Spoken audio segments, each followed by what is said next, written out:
Hey guys, tonight we're walking barefoot across a continent one note at a time. The ground is warm beneath your feet, dry and red crumbling like ochre dust between your toes.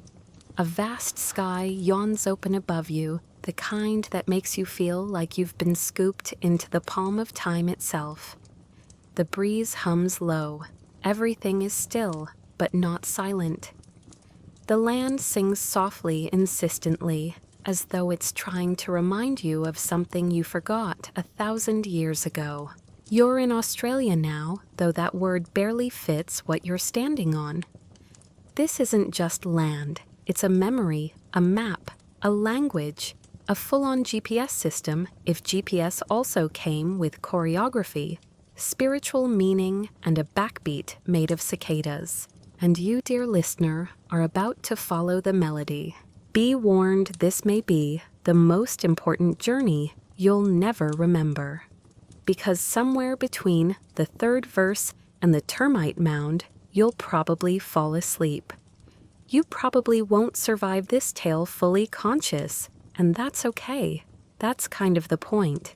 So before you get comfortable, take a moment to like the video and subscribe, but only if you genuinely enjoy what I do here. Drop a comment with where you're tuning in from and your local time. I always love knowing where this sleepy little tribe is drifting off. Now dim the lights, maybe turn on a fan for that soft background hum, and let's ease into tonight's journey together. You take your first steps, not by looking but by listening.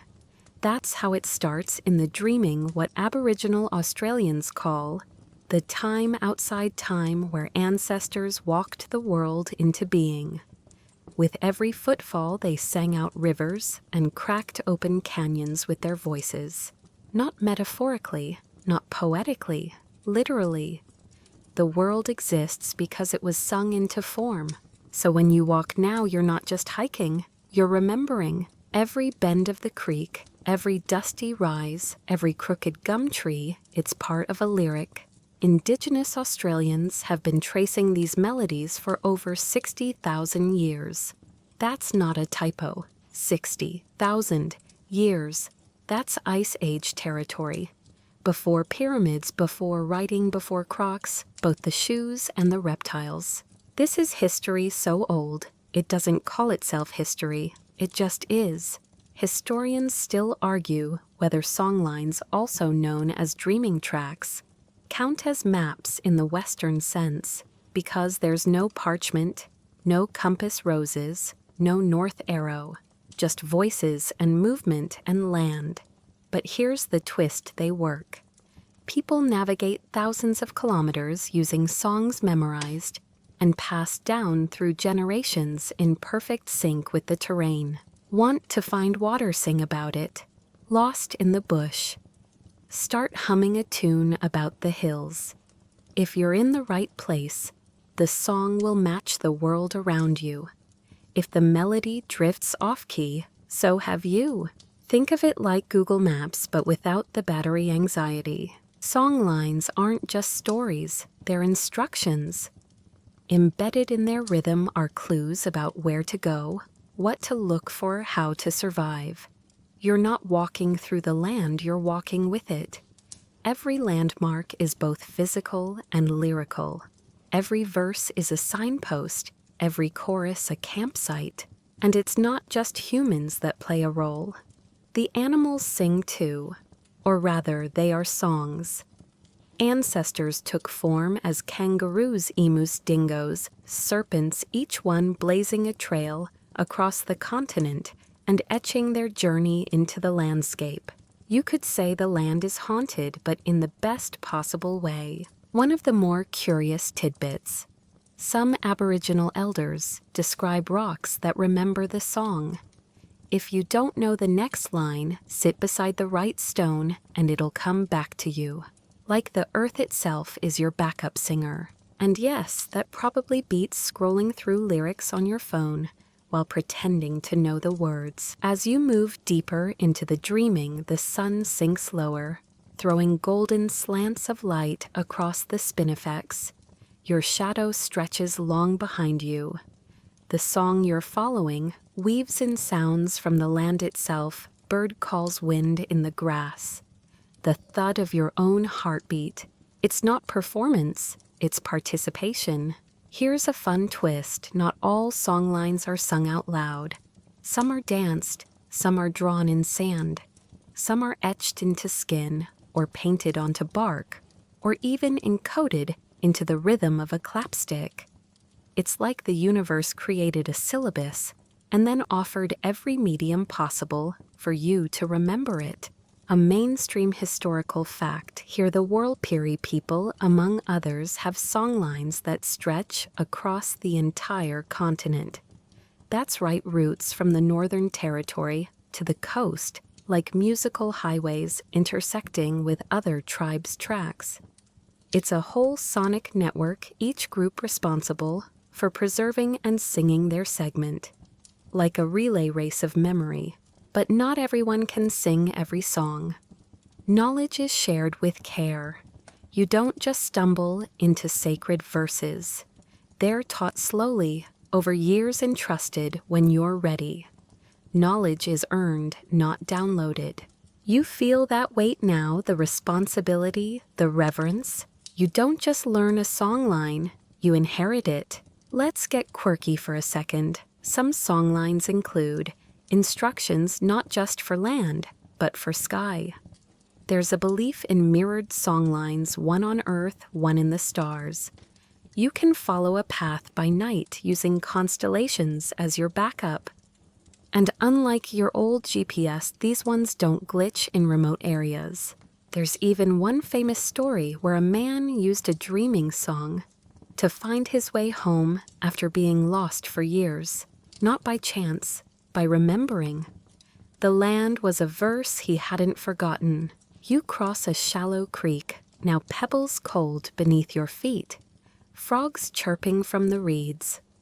You feel the rhythm continue like a metronome tucked inside your chest. There are no grand monuments here, no statues or spires, just earth song and the slow reveal of memory. You yawn, your pace slows, and the verse winds gently onward. You keep walking, but it's not really walking anymore. It's more like gliding, like floating, just above the surface of a world that's quietly singing to itself. The song hums through your bones, not loud, just steady, like background music you didn't realize had lyrics until now. As dusk settles across the scrub, the temperature drops just enough to make the hairs on your arms stand up. You pull your blanket a little tighter, though. In your mind, you're still out there, surrounded by red earth and an endless canvas of stars. The land doesn't sleep.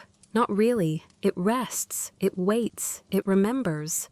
This is the dreaming remember, or Chukurpa Alcheringa Wungud, depending on which language group you're with. There are over 250 Indigenous languages across Australia, each with its own word for this layered, timeless reality. It's not the past, not exactly, and definitely not a myth in the bedtime story sense. It's ongoing, like software that never stops running. You're just not always aware it's on. Now here's the kicker. In many Aboriginal belief systems, the world literally comes into being when it's sung. You stop singing, the place risks disappearing. Not metaphorically, existence itself starts to fray. Think of it like the universe being a performance piece, and if you forget your lines, the set starts falling apart. So yes, keeping up with your family's songline isn't just a cultural nicety, it's a cosmic obligation. In one popular tale, ancestral beings travel across the land, each singing the next part of the world into existence. Mountains, rivers, animals, even rules for marriage and ceremony. It's an everything everywhere all at once situation, but without the multiverse anxiety. You're not just retracing their steps, you're reenacting creation. Mainstream anthropologists have traced this idea back over 60 millennia. Let that number settle in. That's older than the last ice age, older than the domestication of dogs. And yes, older than the first slice of pizza for those keeping track. Historians still argue whether this view of reality, singing the land alive, is symbolic or literal. But when you talk to the knowledge holders, it's clear for them there's no such distinction. Symbols are literal. Myth is law. The earth is a story that never stops being told. Even the term dreaming is a bit misleading. It sounds passive, like something fuzzy and half-formed. But this is anything but. The dreaming is active. It shapes how people move, how they eat, how they think, how they be. It's not dreams about something. It's the world dreaming itself. You reach a ridge now, high above a valley wrapped in evening mist. The wind brushes your face and carries with it a low melodic phrase. Just a few notes, but they tell you everything. There's water below. That's the kind of lyric that could save your life. Songlines embed practical data, where to find food, how far, until the next rest point, even warnings about dangerous terrain. It's like a musical survival manual, passed down over thousands of generations. And yes, still accurate today. Here's a fringe fact you might like some researchers believe. These songlines may even preserve descriptions of landscapes that existed during the last ice age. We're talking about shorelines that no longer exist, paths that now lie beneath the sea. And yet the songs still carry those details. As if the land forgot, but the voice didn't. You feel a strange kind of awe settle into your chest, because this isn't a memory you hold, not personally. And yet, here you are tapping into something older than architecture, something that doesn't require writing or Bluetooth or a terms and conditions agreement, just your attention, your breath, your willingness to follow the next note. Imagine a world where nothing is unnamed, not one tree, not one curve in the sand, not even the shadows. Everything has a place in the melody. The trees, they sway to the rhythm. The wind carries the harmonies forward. Even silence plays its part. There are rests in these songs too. Space for listening. You pause beside a termite mound tall and cracked like an ancient monument. For some groups, termite mounds feature in songlines, sometimes as birthplaces of creator beings, other times as markers of direction. You brush your hand across it gently. Dust clings to your fingertips. It smells faintly of eucalyptus and history. A little further ahead, you notice a path made not of footprints but of worn stone. Thousands of years of footsteps following the same lines, humming the same verses. You're not the first to come this way, not by a long shot. Quirky tidbit: in some communities, there's a belief that forgetting a songline or misperforming it could confuse the land. Like playing the wrong note in a spell. You might accidentally call in the wrong wind or cause a creek to stop flowing. High stakes for karaoke night. But the flip side, singing the right song in the right place can restore balance, heal, guide. It's like tuning the world back into key. By now the stars are out. But not just stars, the whole sky has transformed into a kind of celestial cheat sheet. There's the Southern Cross, of course, but more importantly, there's the emu in the sky. Not made of stars, made of darkness. You tilt your head back and notice the odd-shaped leg's neck and beak, outlined not by light, but by gaps in the Milky Way. Aboriginal astronomy is built on both what is visible and what is absent. It's like reading negative space, or for those raised on Where's Waldo books, spotting what's missing instead of what's obvious. The emu aligns with breeding seasons. When it stretches across the sky a certain way, it's time to collect emu eggs. Another constellation marks when certain flowers bloom. It's a calendar made entirely of light and story. You don't need a telescope to use this sky, just memory. And so step by step, note by note, you keep moving. The song curls softly around you, guiding your way down the other side of the ridge, where a small waterhole glints in the moonlight. This place, like all places, is part of a verse, and tonight you're learning how to sing it. The waterhole waits in stillness, not quite reflecting the stars, but echoing them twinkling in ripples like liquid sky. You crouch near the edge, cupping your hands to scoop a bit of coolness onto your face. It smells faintly of minerals and ancient rain. The surface shivers as a breeze passes like the land is exhaling too. You don't just stumble upon water like this in the outback. You arrive because someone, a long time ago, sang you here. Maybe the rainbow serpent carved this spot in its travels. Maybe a pair of ancestral sisters danced nearby and cracked the earth open with their feet. Whichever version the songline offers, it led you here. In the song, every destination has a backstory. Not a GPS coordinate, but a drama, a moment, a lesson. Like the time two kangaroo spirits fought over a patch of grass and their wrestling became a dune. Or when a spirit man threw his spear in anger and it pierced a hill into two, creating a gorge, but also leaving behind a cautionary tale about temper tantrums. One mainstream historical fact that still stuns researchers, these water sources mapped and maintained by oral tradition, have allowed communities to survive in some of the most arid places on Earth for over 60,000 years. And they did it without Google Maps, obviously, just voice and rhythm. And maybe the occasional well-timed dream. You sit back now, letting the night buzz around you. Cicadas chirp somewhere to your right. A frog plops into the water. You resist the urge to narrate their actions like a nature documentary. And here we witness the lesser-spotted amphibian of mild panic, launching himself into oblivion. Your mind drifts. Because the songs don't just mark waterholes and ridgelines, they're full of law. Like law, serious stuff, kinship rules, who you can marry, where you can camp, what kind of wood you can use for a digging stick. You don't just memorize the terrain, you internalize your place in the social web too. Geography and ethics all tangled up in verse. The word country comes up a lot when Indigenous Australians talk about land, but it doesn't mean what your passport says. It means something way deeper.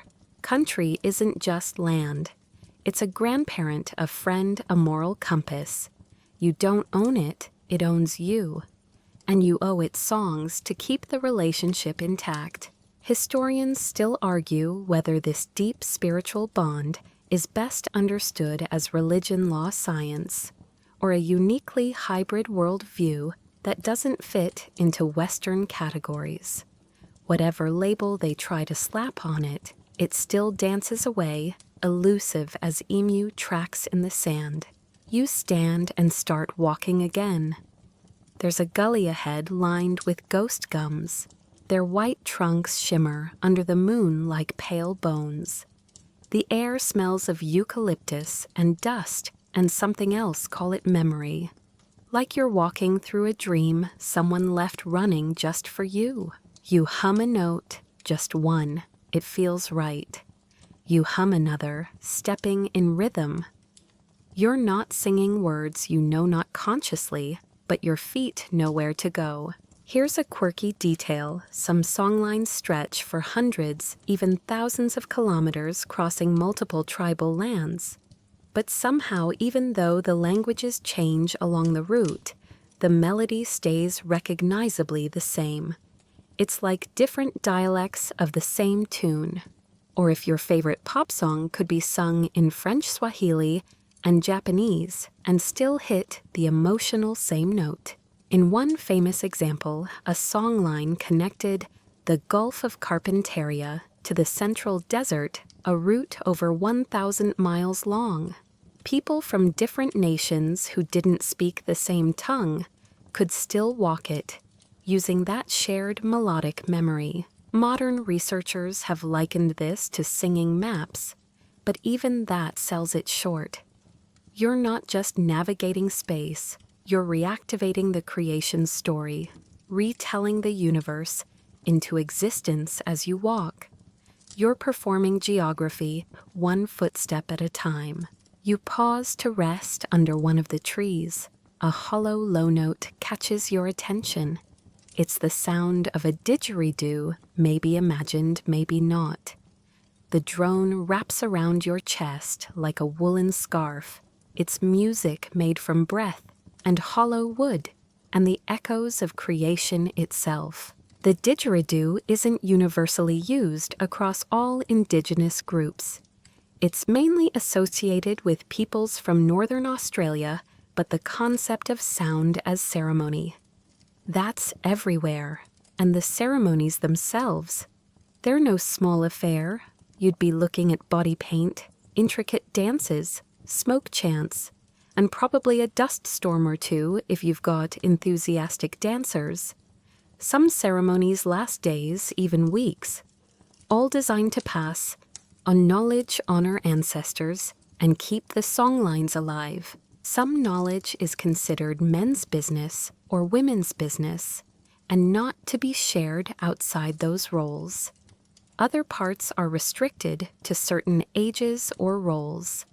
So while songlines sound open, they're layered. Some lyrics you earn access to, others you inherit. There's a gentle complexity to it, like a library that unlocks different shelves as you grow. You don't read all the books at once, you're given what you're ready for, and the rest waits patiently. You lean back against the trunk, listening to wind whistle through branches. Somewhere an owl hoots. Maybe it's watching you. Maybe it's part of this songline. Maybe it's just wondering why you're narrating your own bedtime journey with such dramatic flair. The wind shifts again, this time carrying a faint scent of smoke. Not fire, just smoke. Ceremonial, perhaps. Someone somewhere is lighting eucalyptus leaves, sending their prayers into the air like messages on smoke signals. You breathe in and out, matching the pace. And suddenly you realize something strange. This land has no signs, no arrows, no placards, but you're not lost. The guidance is woven into the environment itself, into the shape of that hill, the curve of this gully, the sound of birds at dawn. Everything's a clue.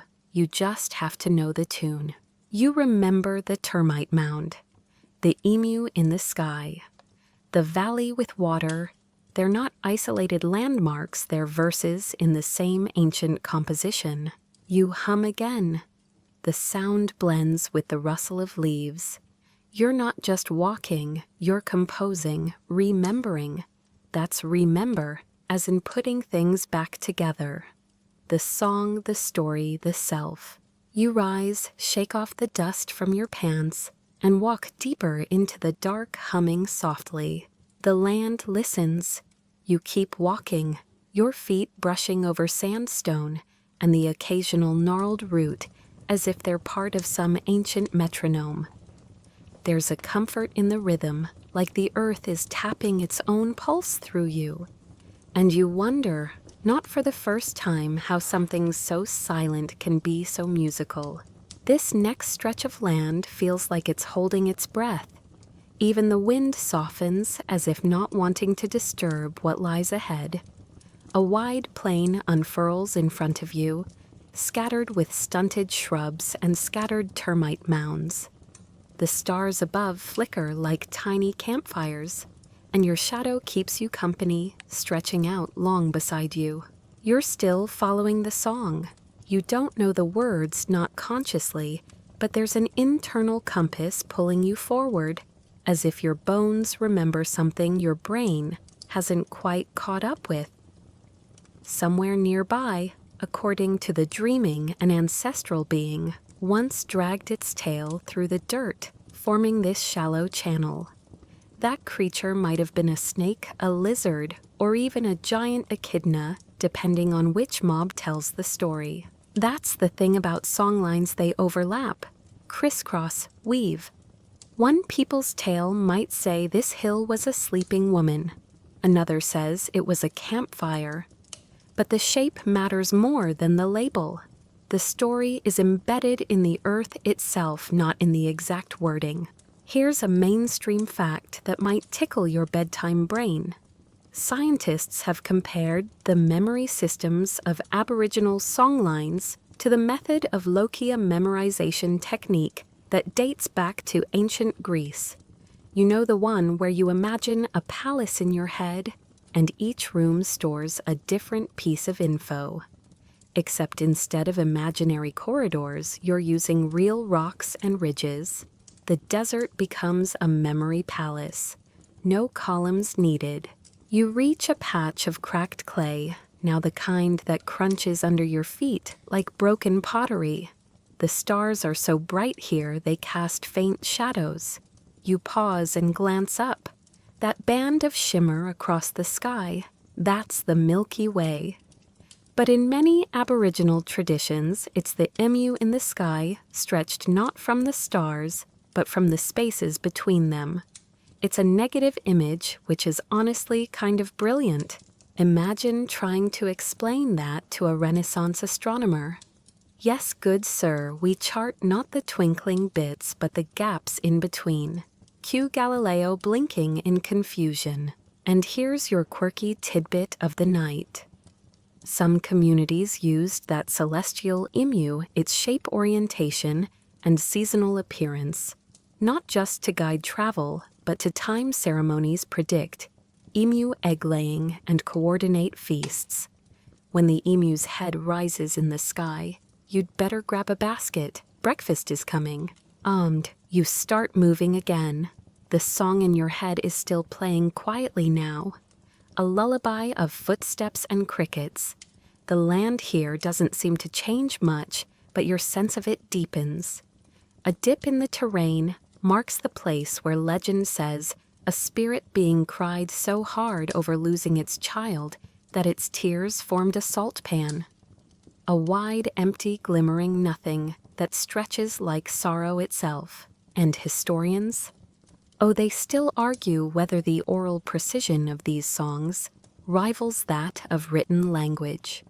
Some claim that over thousands of years distortions would be inevitable. Others counter with studies showing Aboriginal oral transmission accuracy is astonishingly consistent, even across dozens of generations. The debate hums along like the second verse of a song no one can quite agree on. There's a stone formation ahead. Just a few boulders, really, but they're positioned so intentionally that they practically hum with presence. You walk around them, not over.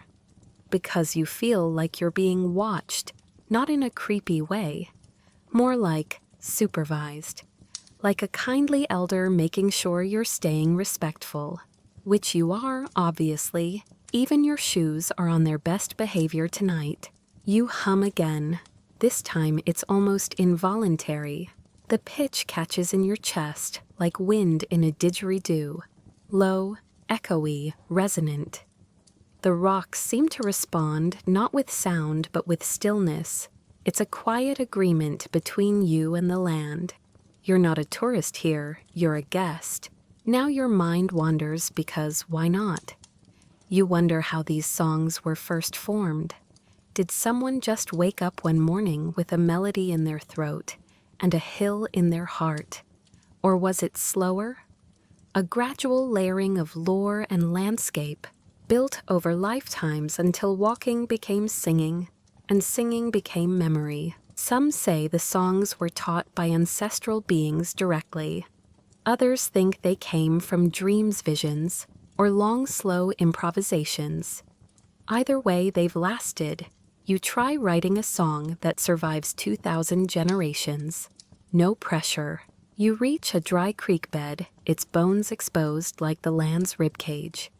You jump from stone to stone, letting the moonlight guide your steps. A bat flutters by close enough to rustle your hair. Somewhere in the distance, a dingo yips or laughs. Hard to tell with dingoes. They've got that smug sound. And here you recall that these songlines weren't just for finding water or telling stories. They were for trade, connection, diplomacy. You could walk a line for days and end up at a gathering of hundreds of people, all of them drawn by the same melody. Like a music festival, except instead of wristbands, you had permission from elders. And probably fewer overpriced nachos. Trade items flowed through these paths. Ochre stone tools, shell jewelry, message sticks. But more than that, ideas flowed. Kinships were strengthened. Ceremonies were shared. You didn't just walk songlines to survive, you walked them to belong. You look around now and feel the edges of that belonging.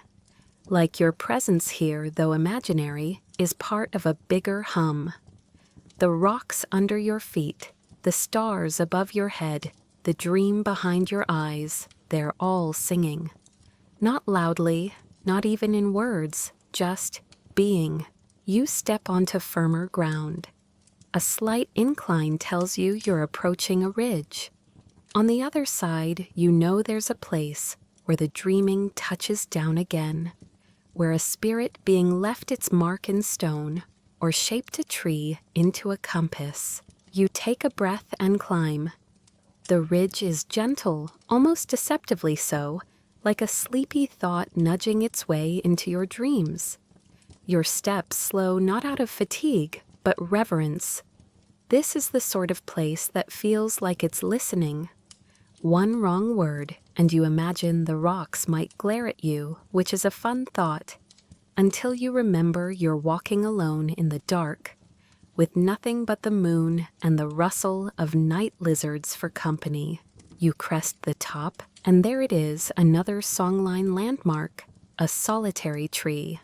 Not just any tree, it leans like it's mid-conversation with the horizon, and its bark has peeled in patterns that to some might just look like nature being messy. But to the local people, this tree marks a turn in the melody, a note change, a key shift, because that's how this works. The terrain cues the song, and the song in turn maps the terrain.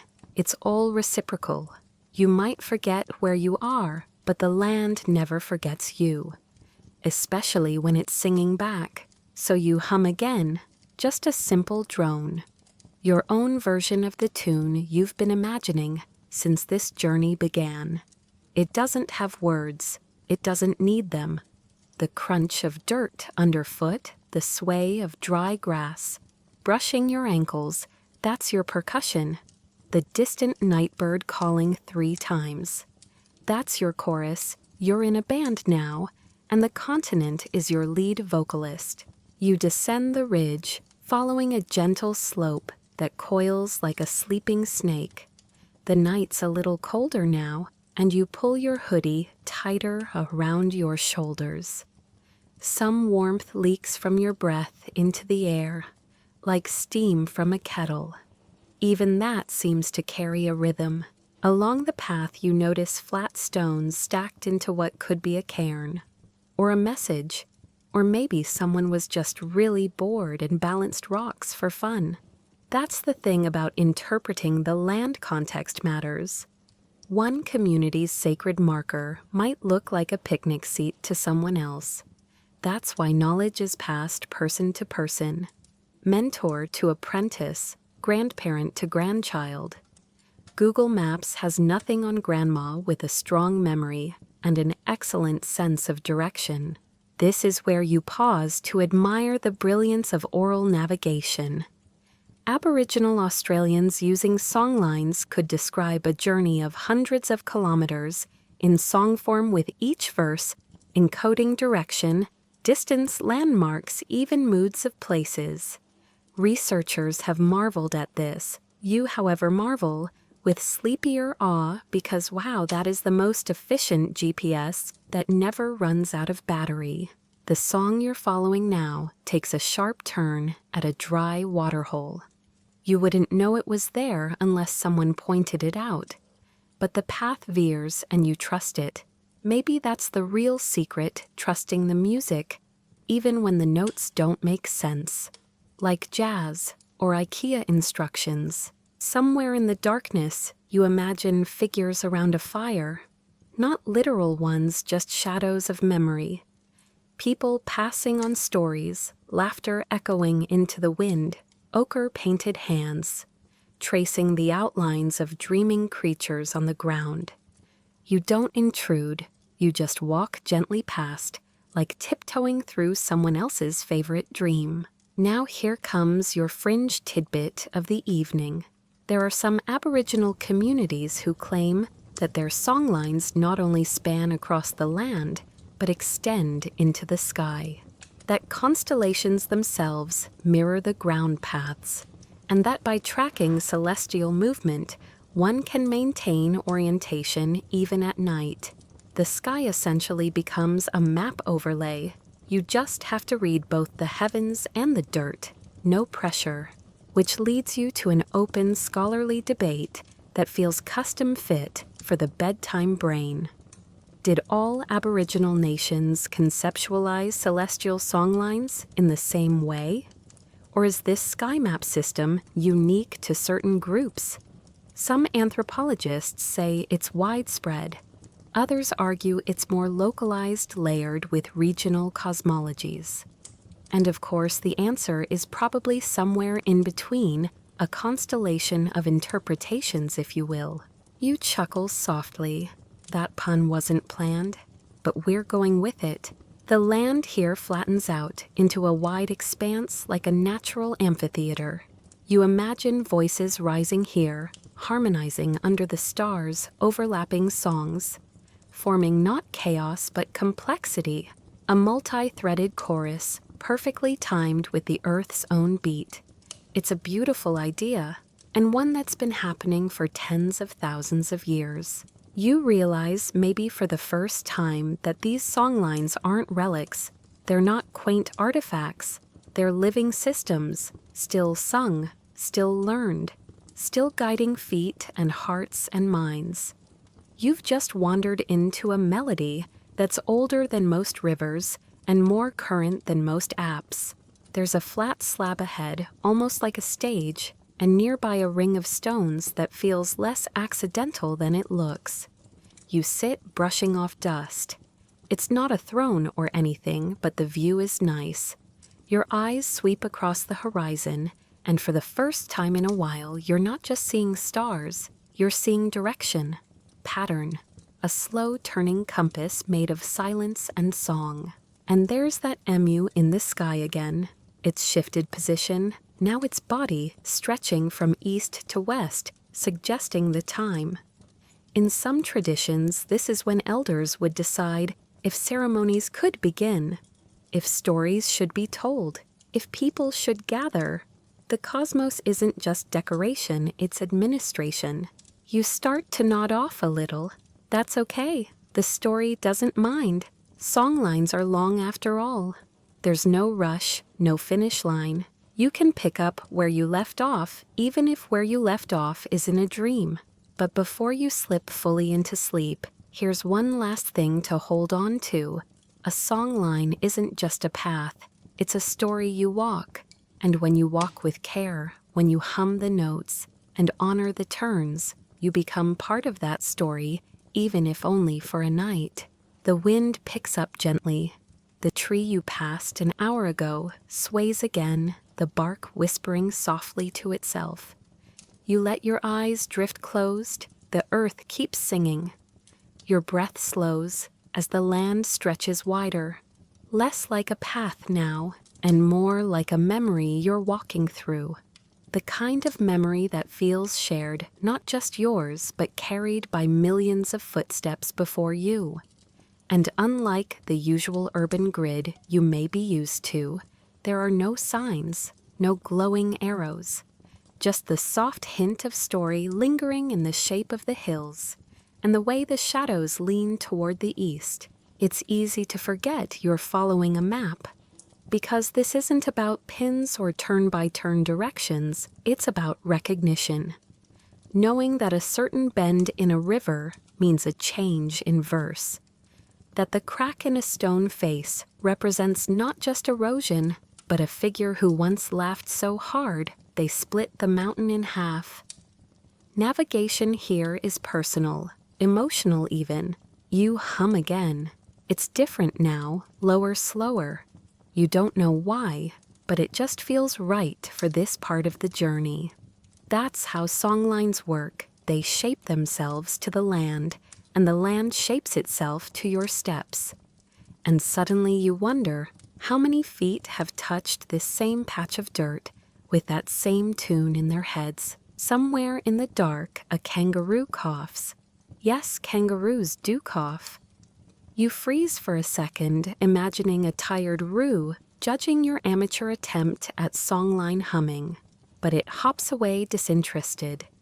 Classic Aussie wildlife, vaguely menacing, then deeply uninterested in you. As you continue, the terrain dips slightly into a sunken patch that used to be a billabong. Not the clothing brand, the real thing. A seasonal pond now dry, rimmed with reeds that sway like slow applause. And here comes your mainstream historical fact. Many Indigenous songlines follow water sources mapping the vital sustenance routes that ensured survival in the harsh Australian climate. You aren't just following art, you're walking a life support system. The air smells different here, slightly musty. Maybe it's the leftover imprint of water, or maybe it's the whisper of ancestral stories that remember the fish, the birds, the gatherings. You feel like an uninvited guest, but in a good way.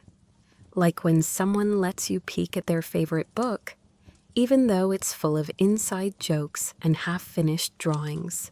You crouch by a stone worn smooth by centuries of weather and waiting. And nearby you notice faint etchings, not clear enough to be modern graffiti, but not totally erased either.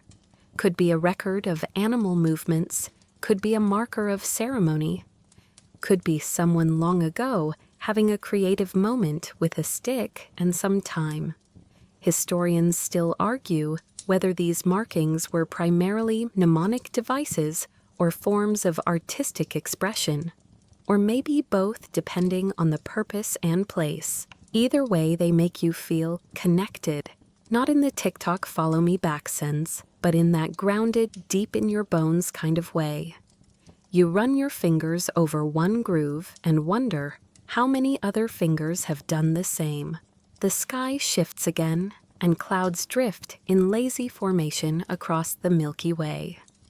You lie back for a minute, the ground cool beneath you. The emu in the sky's legs have started to dip below the horizon, and in certain dreaming traditions, this signals a change in the season. It's more accurate than some weather apps, really.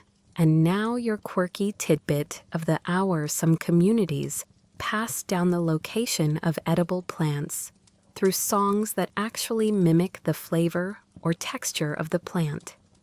So if a certain bush tomato made your tongue tingle, the song about it might have a trembling vibrato to reflect that. Yes, edible plant playlists, the original Spotify. You sit up again, brushing pebbles from your back. The song continues in your mind, looping now, like a record turning slowly. That's part of the magic. These songs weren't just meant to guide a path from point A to point B. They could be sung forward, backward, inverted. Depending on where you started, the whole map would reorient. It's like if Google Maps said, "Oh, you're leaving from your cousin's house instead. Cool, I'll rewrite myself. Ahead, a tree has fallen, not recently, but long enough ago that it's now more sculpture than timber. Twisted sun bleached its limbs reach like it's frozen mid-dance. You walk around it, slowly, respectfully.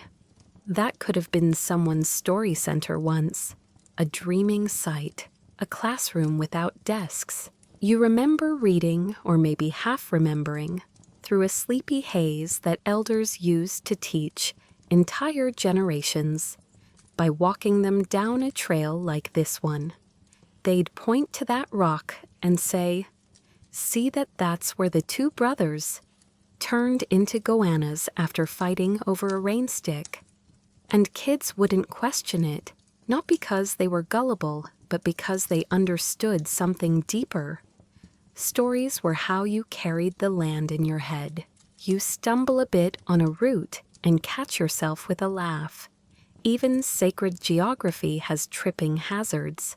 But as you look up, the path widens again, leading toward a horizon that hums with moonlight. You think about how strange it is that so few people outside Australia know about songlines. Sure, there are books and studies, but it's not common knowledge. And yet this system of mapping and memory is older than most civilizations. It's sophisticated, accurate, alive.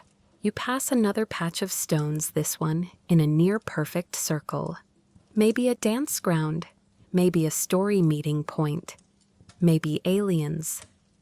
Okay, probably not aliens, but let's not rule out the joy of mystery. The wind picks up again, brushing your face with dust and distance. You feel the miles now, not as fatigue, but as rhythm. Every step has been a syllable, every pause a verse break. You are composing the path as much as walking it. Your tune, the one you've been humming. It's changed again, just slightly, slower, more reflective, because this stretch of the path feels like a dream's dream. Not the climax, not the punchline, just that soft middle section where everything gets a little foggy and golden. A shooting star drags its silver finger across the sky. You don't wish on it, you don't need to. You're already part of a wish, thousands of years, in the making a wish to remember to carry forward to sing, even when the world forgets the lyrics. You sigh, content. Not finished, but folded into the story now. The song continues and you follow. You shift your weight from one foot to the other, letting your breath sync with the gentle rhythm your footsteps again. The landscape has leveled out now, flat and wide, like a sleeping canvas. The kind of stillness that makes you wonder whether time itself has hit the snooze button. But then the wind shifts ever so slightly, and like some ancient DJ scratching a vinyl record, the world cues up a new soundscape. You hear distant rustling, not leaves, but something sharper. Spinifex, maybe. That spiky grass with a personality, somewhere between porcupine and cranky librarian. It hisses when the breeze passes through it, as if warning you not to get too cozy. You don't. You keep moving, aware of how every part of the landscape carries a message, a reminder, a memory. This part of the path belongs to the wind people you recall. Or at least that's what some communities say. And here's your mainstream historical fact for the section. Aboriginal Australians have long held that different elements, wind, water, fire, even time, can be considered ancestors or ancestral forces, deeply entwined with land and identity. This isn't metaphor to them, it's structure, framework, the very bones of reality. Your song picks up again, and this time it's breathier, more airy. You follow instinct, not logic. Because that's what songlines are really training you to do. Feel the lay of the land as a language. You're not just decoding the terrain, you're becoming it. The air grows dry, and you smell eucalyptus, not just from the trees, but from the oil soaked into the soil. And nearby, an odd shape catches your eye. A standing stone, erected long ago, maybe as a marker, maybe a tribute, or maybe both. Historians still argue whether these types of monoliths served as territorial boundaries or were parts of ceremonial routes. You stand close to it, feeling the shade it casts even in moonlight. At its base, there's a shallow dish carved out likely through thousands of years of hands grinding seeds or ochre. It's oddly moving, this simple indent, more real than any museum display. You reach out and place your palm over it, letting your skin learn the curve someone else shaped by repetition and need. You hum a little louder now, and this part of the tune pulls slightly at your chest. It's about a story. You can feel it, something about betrayal and fire, probably involving a shape-shifting bird. Many songlines carry layered narratives, directional, moral, mythical, all bundled together like a lunchbox for the soul. Nearby, an old tree leans at an improbable angle, its trunk twisted as if halfway through a shrug. On one branch, a clump of feathers dangles, caught on a rough knot of bark. Bird ceremony decoration, could be all of them or none. And here's your quirky fact of the moment. In some regions, birds are considered not just messengers, but reincarnations of ancestors. One particularly cheeky bird, the willy wagtail, is sometimes said to eavesdrop and gossip about your secrets to the spirit world. So yeah, nature's nosy neighbor. You glance up just in case. The trees sway innocently, but you hum a little softer anyway.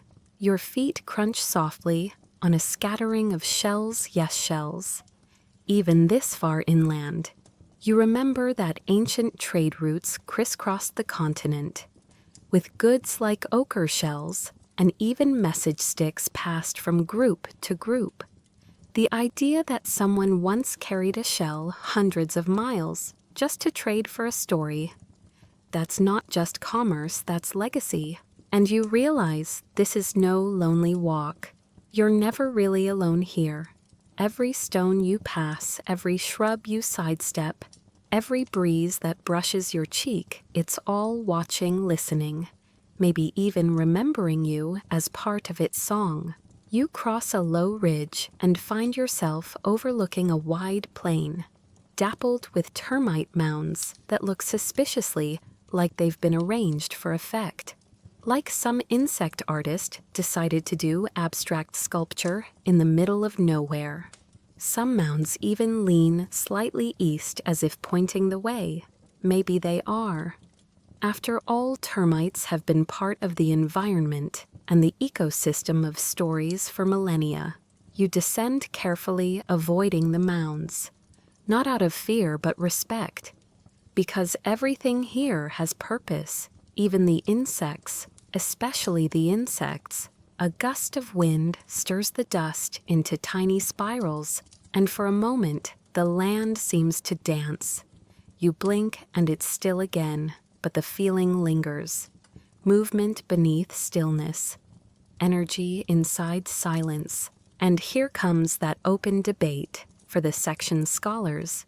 Continue to explore whether songlines evolved primarily as practical tools for survival, or whether they were always spiritual first and practical second.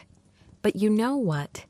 The distinction barely matters when you're walking them, because the practical is the spiritual. Finding water is divine. Getting home safely is holy.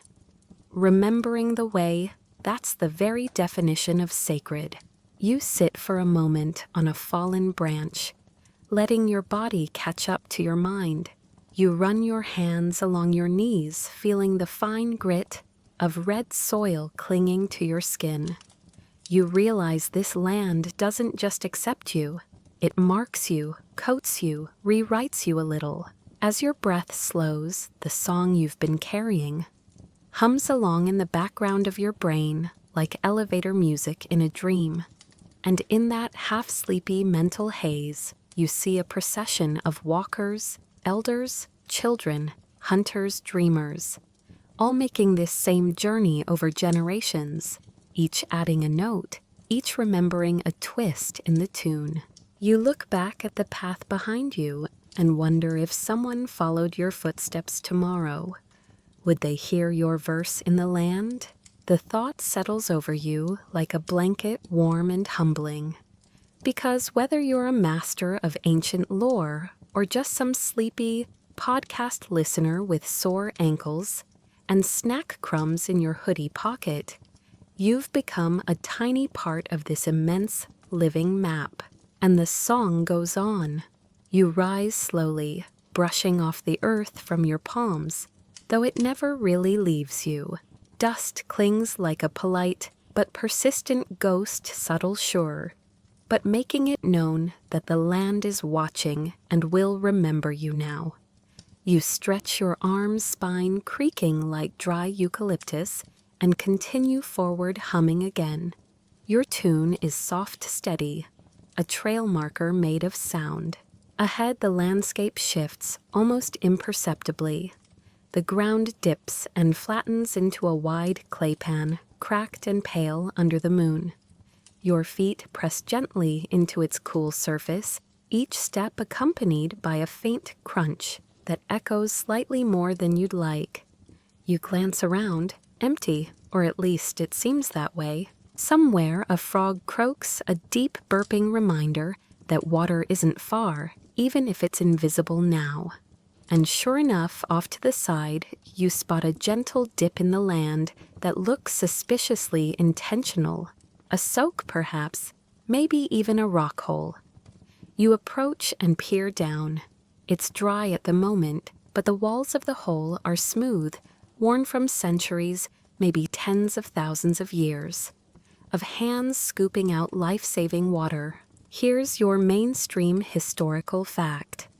Aboriginal Australians created an intricate network of water sources across the continent, some natural, some modified, using detailed knowledge passed down orally through generations. These weren't just watering holes, they were chapters in the songlines, pauses in the melody where the land sings about survival. You hum again. Your song dips just a little here, low and soft. It mirrors the shape of the terrain. That's the beauty of songlines. Every contour in the earth has a sound, and every sound a direction. Your feet carry you onward, toward a stony outcrop low, but wide like a sunken amphitheater. You clamber over a few boulders and find grooves cut deep into the rock. Not erosion, not chance. This is a place of grinding seeds, stones, ochre, stories. The kind of site where knowledge is passed not in books or lectures, but in rhythm and repetition. And then you see it, faint etchings, not carvings so much as shallow trails. Petroglyphs. They loop and spiral in ways that defy your modern map-based logic. Are they paths, constellations? Abstract shapes meant to confuse nosy time travelers. Historians still argue whether these markings were instructional, ceremonial, or both. Some say they're maps, but not the kind you'd ever fold and put in your glove box. Others insist they're records of dreams, of ancestor travels, of laws too old for dates. What's clear is that they mean something, and that meaning deepens, not fades with time. As you trace one spiraling groove with your fingertip, you remember that fringe fact you read once. Some Aboriginal elders describe how certain songs can change the weather if sung correctly. It's not metaphor to them, it's physics of a more poetic kind. One elder even said the land becomes deaf if people stop singing it. That's haunting, isn't it? Like the earth has a favorite playlist and goes quiet when you stop pressing play. You move on, following a faint track, now lined with scraggly bushes, desert bottlebrush, and a few stubborn grevillea. Their flowers look like bright red feather dusters, defiantly flamboyant in the otherwise muted palette. You brush against one and catch the faintest scent of honey. A bee buzzes nearby, then zigzags off, likely gossiping about you to its hive. You hum again, and this time you notice your tune starts to echo back to you, not just in sound but in form. The bush bends to one side, the breeze syncs with your tempo. You'd almost believe the world is keeping time. There's a hill ahead, not high but steep enough to demand effort. You start climbing, boots digging into loose stone and dry roots. As you climb, the view behind you spreads wide, claypan outcrop winding trail. All of it quietly impressive, the kind of majesty that doesn't shout, but waits for you to notice. When you reach the top, the wind greets you first, sharp, cool, curious. Then the stars, uninterrupted, diamond sharp, a ceiling you forgot was even possible. And scattered across this celestial canvas are more than just constellations. They're stories, guides, coordinates. Mainstream science now confirms that Aboriginal Australians used the night sky as a navigational tool in tandem with the land. Stars acted like celestial echoes of songlines patterns in the sky, mimicking patterns on Earth. If a river flowed north, a certain constellation might stretch that same direction, and if a seasonal star appeared just above the horizon, it meant waterholes were full or bush tomatoes were ripe. Orion's belt, possibly a hunter. The emu in the sky, a sacred path. The hilltop offers more than a view, though. It's a listening post. You sit, let the night wrap around you, and listen, not just with your ears, but with your whole body. And while you're here, let's circle back to another quirky little tidbit. Some elders say that when you hum a songline on a hill, the wind carries it ahead for the next traveler. Like passing a baton made of breath. Maybe someone is listening for your tune right now. You take in a deep inhale through your nose, cool and slightly metallic, and then let it out as another soft verse. The words don't matter. The pitch barely does. It's the act of singing that keeps the map alive. The route exists because someone is still walking it. The land remembers, but only if you remind it. Your fingers idly trace patterns in the dirt at your feet. Circles, lines, a crescent. Maybe you're doodling. Maybe you're participating in a 40,000-year-old GPS system. Hard to say at this point. You lie back the sky, swallowing your peripheral vision, and you let yourself drift for a few minutes. Not asleep, just buoyed by the lull of place and purpose. The songline hums quietly in your chest, like a lullaby half remembered, but somehow still perfect. And when you rise again, you're ready to follow, the next verse one footstep at a time. You descend from the hilltop slowly, like a leaf floating down after a long argument with gravity. The night air clings cool and close, but your pace is unhurried, why rush? Each step is its own lyric now, part of the verse you've been singing since the start. You hum again, a phrase low and long, and somewhere in the distance, a bird answers sleepy and indignant. The terrain levels out into open scrub, the kind where spindly trees look like they've had a tough negotiation with the soil and decided to just be weirdly tall and half-leafy about it.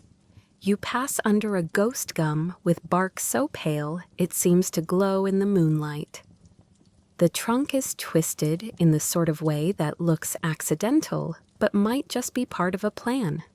Everything out here feels both accidental and anciently intentional. Here, songlines aren't just directions.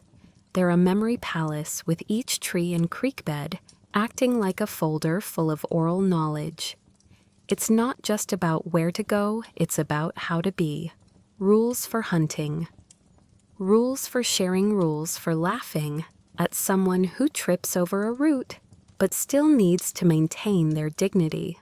The song carries it all. Mainstream historians now recognize that Aboriginal songlines are among the oldest continuous cultural practices in human history, an unbroken chain of knowledge that predates written language by tens of thousands of years. Think about that. While the rest of the world was still fumbling with crude alphabet systems and debating if clay tablets were better than papyrus, Aboriginal Australians had developed a continent-wide, orally preserved network that worked just as well as GPS, without the battery anxiety. As you pass through a narrow gully, the air cools further, and the world around you gets quieter. Too quiet.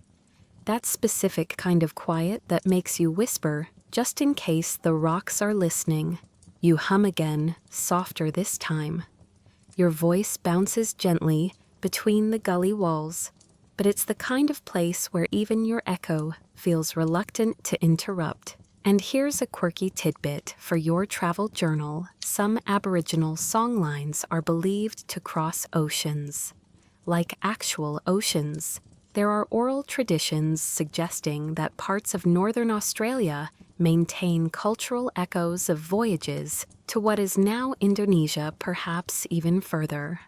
Whether that's metaphor or memory is still debated, but the songs are there describing island sea creatures, currents like sonar made of poetry. You crouch for a moment and examine the earth, a row of stones carefully placed. Not random, never random. They form a curve that guides your eye toward a cluster of trees shaped like a bent elbow. There's your next marker. You grin. It's like playing a very sleepy scavenger hunt, only the prize is being allowed to keep walking. You cross a dry creek bed next. The sand is fine here, lighter in color, cool beneath your boots.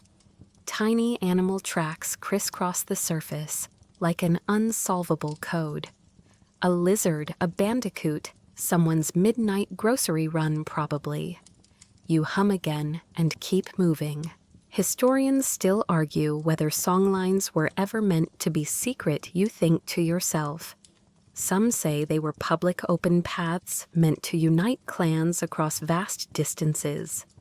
Others claim that many were sacred, only meant to be shared under specific conditions, often within tightly held kinship structures. The truth is likely somewhere in the middle, just like this trail you're on.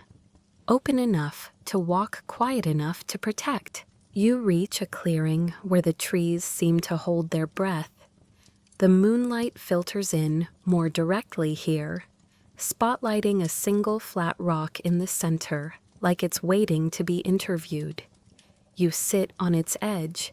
It's surprisingly warm, as if it's been sunbathing in your absence, and now shares its warmth with you generously. This is where the oral and the tactile overlap, where the songline becomes something physical. You run your hands across the stone. Its surface is etched with shallow grooves and markings, some from tools, others from time. Maybe it's a gathering place, maybe it's a record, or maybe it's just a rock, and your human brain refuses to accept that nature ever just leaves things alone. You close your eyes and try to remember the rhythm you've been humming. It's changed, subtly, like your body adjusted to the landscape even before your mind did. The tempo is slower, now rounder. There's a rising note where the hill was a drop, where the creek bed cut through. And in this clearing, the song flattens into a hum that sounds like stillness. You wonder briefly how anyone memorizes all this. Thousands of kilometers of path, thousands of verses. But the thing is, the path does most of the remembering for you. The land nudges you when to change key. A bend in the tree line suggests a harmony. A cave mouth might signal a pause. It's like jazz, but older, dustier, and with a lot more snakes. Oh, right. You haven't seen a snake yet. Let's just assume they're keeping a respectful distance. Maybe they have their own songlines to follow. You rise again, feeling that familiar weightlessness that comes from being part of something enormous but invisible. You walk to the edge of the clearing and pause, checking your mental map, the one stitched together from tunes and shadows, and the occasional rock that looks like it's winking at you. Then you set off following a barely perceptible trail that curves north. Your boots kick up little puffs of dust, and you fall into rhythm again. This verse has a different tone, less curiosity, more continuity. Like you're not discovering but maintaining, tending. The song isn't just a guide, it's a kind of maintenance for reality. You walk it so it doesn't fade. You sing it so the land remembers. Like whispering your password to the world so it keeps letting you in. The path tightens trees, drawing closer now like a natural hallway. You duck under a low branch and catch your sleeve on a snag. As you pull free, you find a faded ochre handprint on a nearby trunk. It's old, how old you can't say. Maybe someone marking the same trail hundreds of years ago. Maybe just last week. Either way, it feels like a handshake through time. You return the gesture, lightly pressing your palm to the bark just beneath it. Not as a mark, just as a moment. And then you walk on. The next verse waiting in the rustle of leaves ahead. You press forward the ground beneath your feet, softening as low scrub gives way to loamy soil, speckled with tufts of spinifex, and the odd termite mound standing like miniature alien skyscrapers. You brush past one with your sleeve and mutter a sleepy apology, just in case they have a union. The wind picks up slightly, rustling through the trees in a way that feels conspiratorial, like the landscape is sharing secrets and you're only catching every third word. You hum again reflexively now, and the melody adapts itself. A downward step here for the sloping terrain, a long-held note to match the wide-open space ahead. This part of the journey, you can tell, was never meant to be rushed. The song slows you down, as if the land insists you take your time, savor the view, and maybe hydrate. To your left, a series of boulders emerge from the earth, like they got bored of being underground and decided to see what the sky looked like. Their arrangement is intentional, not in that perfectly geometric way, but more like the way an elder sets down teacups before a long story. Some researchers believe many such arrangements across the Australian landscape were used not just as waypoints, but as memory anchors, physical cues that triggered stories' rituals, or even astronomical insights. One such formation, known colloquially as Aboriginal Stonehenge, exists at Wurdi Yawang in Victoria. It's a mysterious egg-shaped array of stones, aligned with solstices, leading many to believe it served as a kind of calendar or ceremonial compass. Historians still argue whether these alignments were primarily scientific, spiritual, or both. But what's clear is they weren't just some random rock party. You pause before a particularly flat slab, running your fingers across its surface. It's pitted and sun-warmed, the kind of stone that's seen enough history to be both smug and wise. Your voice finds a note to match its texture, low, steady, a tone that seems to ripple outward like a pebble dropped into a pond. Behind you, the trail disappears. Not literally, you could retrace your steps if you needed to, but the moment has shifted. In songline navigation, what matters is the direction of your story. Turn back and the verses would invert themselves, like rewinding a cassette, if you remember what that is. It's not just about facing forward. No, it's about harmonizing with the land's memory, walking in time with its breath. Your feet crunch softly over a patch of gravel, tiny quartz fragments catching bits of moonlight. They sparkle briefly, like winking stars at your toes.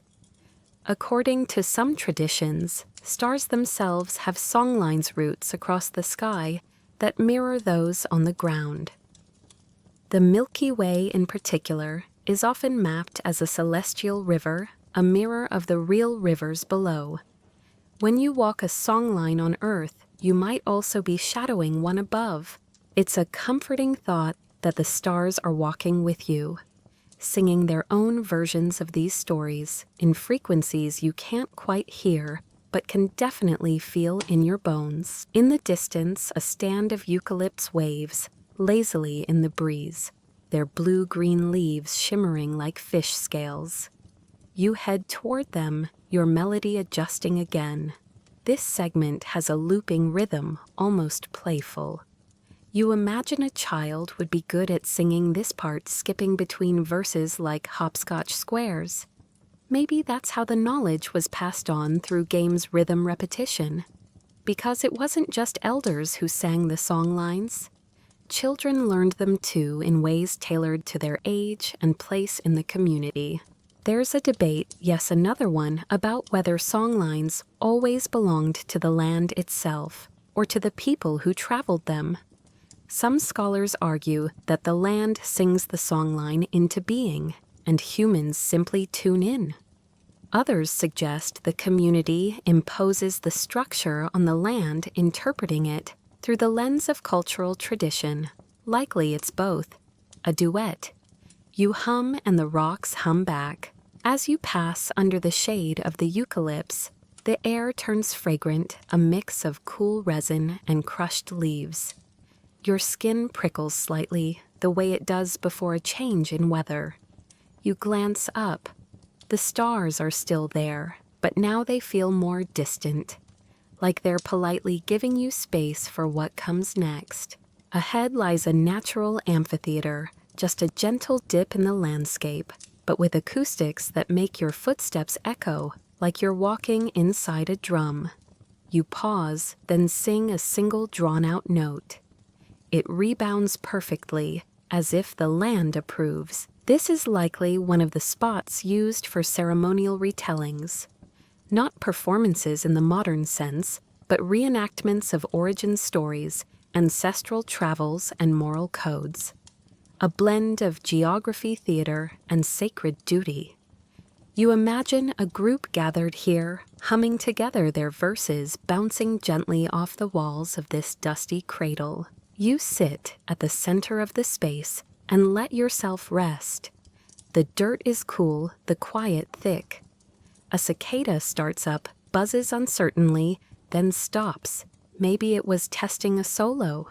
You chuckle softly, then realize that the land probably heard that too. It hears everything. You lie back looking up through the canopy. A few stars peek through, positioned just so. In some traditions, the stars aren't just navigation tools, they're also characters.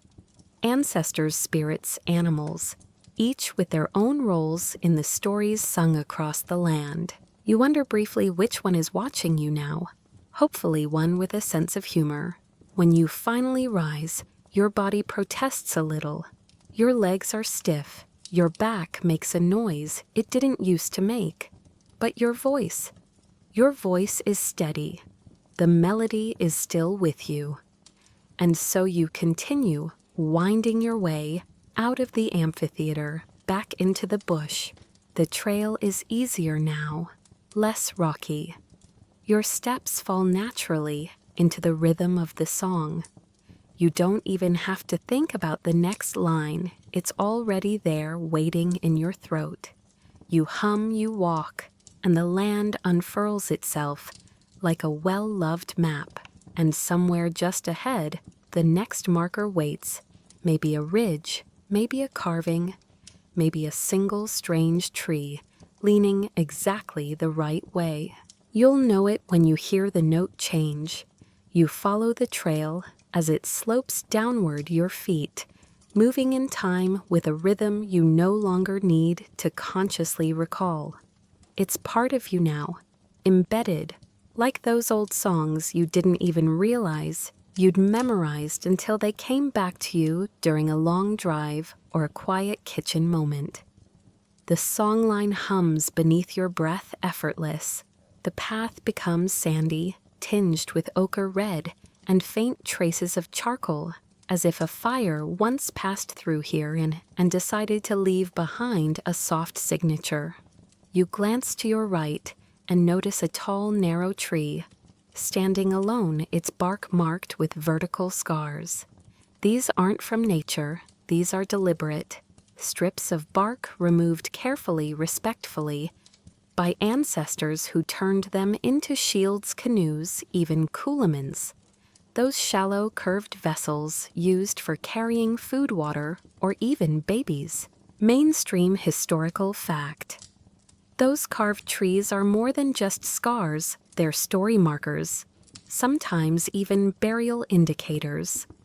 Entire lives and cultural memories etched into the trunks, literally growing over time. Some still stand today, hundreds of years later, silent and sacred. You pause beside one and place your hand on the groove. The tree doesn't resist. The wood is warm, like it's been saving sunlight just for this touch. You hum a low note, simple and grounding. It feels right, as if you've acknowledged something that was waiting to be noticed. As you move forward again, the terrain opens into a dry riverbed. The rocks here are smoothed from years of seasonal floods, their surfaces polished by the same hands of time that once carried stories downstream. It's the kind of place that might seem barren to the untrained eye, but to someone walking with a songline, it's teeming with landmarks versus instructions. The melody you follow takes on a fluid skipping quality, like water remembering how to dance. You hum and the stones seem to respond, clack, shuffle, slide. You almost trip over a particularly sneaky rock, but recover with your dignity, mostly intact. The land snickers quietly. It's fine, you're among friends. You find yourself wondering what happens when a songline is forgotten or when the landscape changes. Scholars still argue whether altered terrain renders a songline unusable or if it evolves with the changes. Some say that the story shifts, updates itself like a living document. Others argue that the old song remains embedded even if the surface forgets how to listen. Either way, it's a fragile dance between memory and erosion. There's a myth from the western desert. You recall a dreaming story where ancestral beings traveled underground, surfacing only at key points to create waterholes, hills, and caves. Their journeys created the very structure of the world. You imagine them now slinking beneath your feet, burrowing with purpose, carving out memory trails no GPS could ever compete with. And speaking of navigation fringe tidbit time, some elders claim they could and still can see songlines, not just remember them, a kind of synesthetic connection where stories trigger visual cues, colors, glows, pulses in the ground or sky. There's even discussion about whether these visual traces might relate to natural electromagnetic phenomena. Nothing proven, of course. But when you've walked through 3 kinds of terrain, guided only by melody, you're less inclined to dismiss the idea outright. The song shifts again, a minor key now. This section of the story is more solemn, more reflective. Your pace slows without you meaning it to. The air cools slightly and you wrap your arms around yourself, not because you're cold, but because it feels appropriate. This stretch might correspond to a mourning story or a site of transformation. Many songlines include passages where loss is acknowledged, where ancestors die, transform into landscape features, or pass into the stars. And while you may not know exactly what this verse means, you feel its weight. The melody dips, so do you. You crouch at a cluster of stones arranged like a rudimentary circle.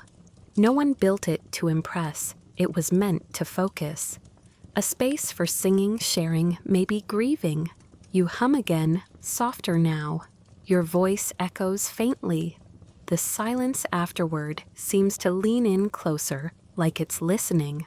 Then, without warning, a flash of movement, a wallaby darts out from the brush and disappears just as quickly.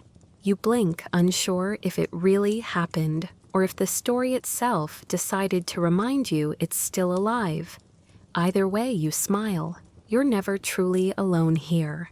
The land rises again ahead of you, not steep but steady. Climbing, your breath syncs with the melody, and for a moment you forget your own voice. The song carries you. Your feet move your thoughts quiet. Your whole body tunes to something deeper than instruction. At the top of the rise, you look out over a patchwork of ridges and bushland shadows, stretching long as the moon makes its lazy arc across the sky. It's breathtaking, but not in the dramatic postcard sunset way. No, this is slow beauty, the kind that seeps in unnoticed until you realize your heart has been beating slower for a while now. You sit down again, cross-legged. The red dirt stains your pants, and you just let it. There are things here older than timekeeping, and they don't care if you're tidy. The melody returns to a familiar phrase, a verse you sang at the beginning of the walk. A loop, you're coming full circle. Not back to the same place exactly, but to the same energy. Like when a favorite story ends exactly how it began. Comforting, intentional. And with that, you lie back and watch the stars shift overhead. You hum softly one last verse for now and feel it ripple outward into the night. You've walked a line written in memory, sung by 1,000 voices before yours. And the land, it turns out, remembers them all. You wake with no idea if you'd actually slept, or if time simply bent for a while, the way it tends to do in places this old. The stars overhead have shifted, the temperature has dropped, and the melody in your mind now feels more like a heartbeat than a song. The path ahead is faint but certain. You rise, dust yourself off, as if that makes any difference at this point, and begin again your steps, falling into rhythm almost unconsciously. The verse in your head picks up mid-phrase, like a tune you overheard once and now can't forget. You descend into a small valley, thick with spinifex and wiry eucalyptus. Every plant here has a story. Every twist of bark or crinkle of leaf is a chapter. Some tell tales of creation, others warn. Like that little shrub there, looks unassuming, but go ahead and crush the leaves without washing your hands. After, you'll find out why elders always included a "don't touch that" verse in the song. Mainstream historical fact.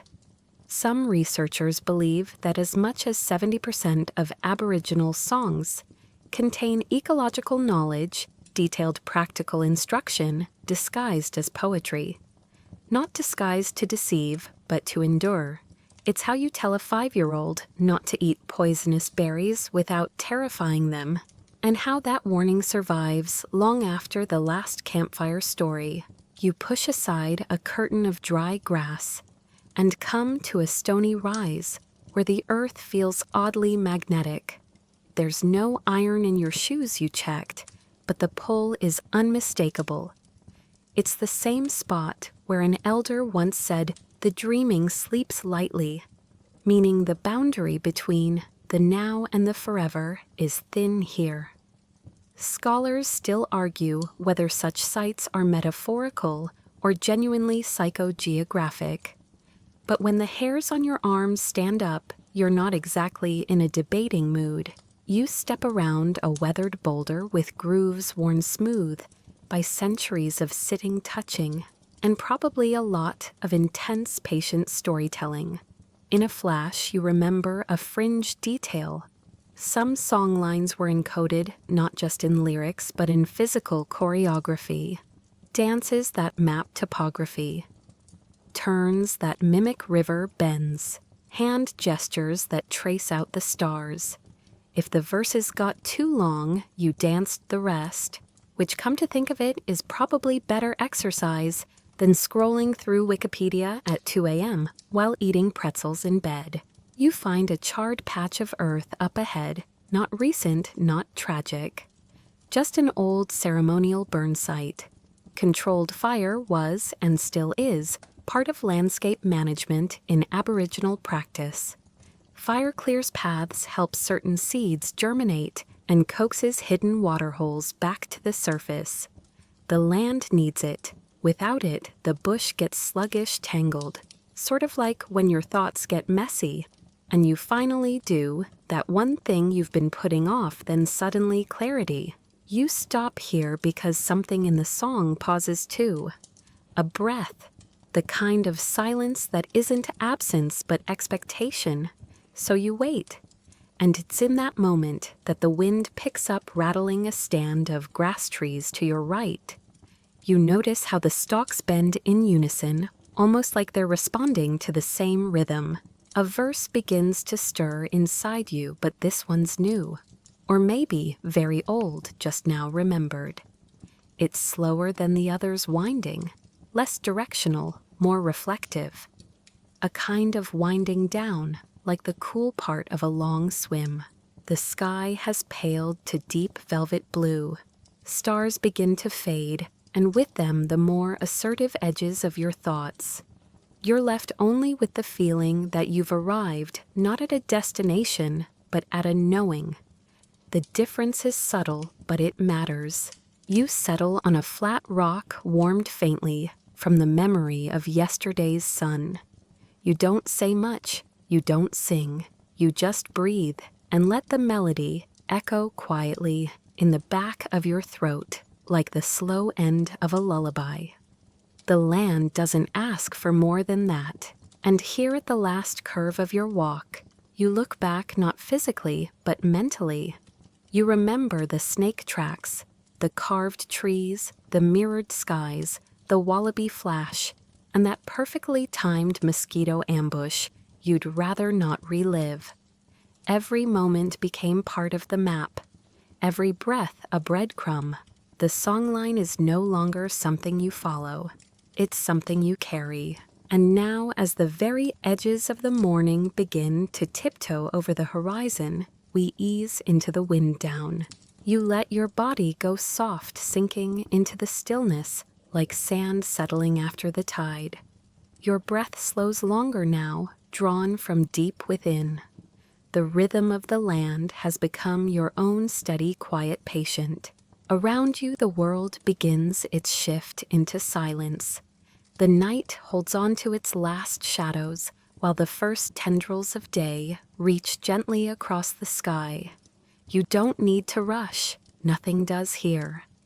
The song has been sung, the journey walked, the stories listened to. Even the trees seem to whisper slower, now rustling just enough to remind you they're still there, guardians of memory, holding songlines like veins of fire under bark. Your thoughts drift lightly, like smoke, lifting off the coals of a long-burned campfire. You don't have to hold on to anything. The stories will keep. The land remembers. The stars, the stones, even the wind, they all know your footsteps now. Let the quiet settle. Let your eyes close without effort. Let your mind drift softly without seeking. Because here in this ancient hush, you are exactly where you're meant to be. End of script. Sweet dreams.